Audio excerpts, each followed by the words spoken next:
ఈ రోజు పొద్దున్నే 4 ప్లేట్ల టిఫిన్ అయితే ఆర్డర్ వచ్చేసింది. దోశ పిండి, ఇడ్లీ పిండి, పిండిలు అయితే ఏం లేవు. అందుకని చెప్పేసి అయితే ఇక చపాతీకి అయితే రెడీ చేస్తాను. ఇప్పుడైతే దీపారాధన చేసుకుంటాను.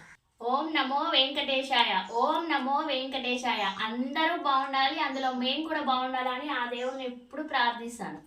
ఫస్ట్ అయితే చపాతీ పిండి కలిపి పక్కకు పెట్టేసిన 10 నిమిషాలు పిండి నాంతరం అయితే చపాతీలు సూపర్ వస్తాయండి. ఇక చపాతీలు అంటేనే మనకు గుర్తుకొచ్చేది అయితే ఫస్ట్ అయితే ఆలుగడ్డ కర్రీ, తర్వాత ఏమైనా కానీ ఆలుగడ్డ కర్రీ వేద్దామని చెప్పేసి ఆలుగడ్డలన్నీ కట్ చేసి పక్కకు పెట్టేసుకున్నాం. పక్కకు పెట్టేసి ఇక చపాతీలు అన్నీ లాటించినాక ఈ చపాతీలు ఆలుగడ్డలు అన్నీ పట్టుకొని ఇంట్లో పోయి ఇటు పైన పెట్టినా, అటు కుక్కర్ పెట్టినా. కుక్కర్లో అయితే ఆలుగడ్డ కర్రీ చేసిన. కుక్కర్లో ఆలుగడ్డ కర్రీ ఒక్కసారి వేసి చూడండి. చపాతీలకైతే కాంబినేషన్ సూపర్ ఉంటుంది. టేస్ట్ మాత్రం ఇచ్చి పడేస్తుంది. కొంచెం కుడకప్పుడు పోయండి, సూపర్ ఉంటుంది. ఒకసారి ట్రై చేయండి. ట్రై చేయని వాళ్ళు ఎవరైనా ఉంటే అక్క బిజినెస్ స్టార్ట్ చేస్తా అని చాలా మంది అయితే కామెంట్స్ పెడతారు. కామెంట్ బాక్స్లో అయితే మీ అందరి కోసం 2-3 ఫుల్ వీడియోలు చేసి మన ఛానల్లో అప్లోడ్ చేసిన.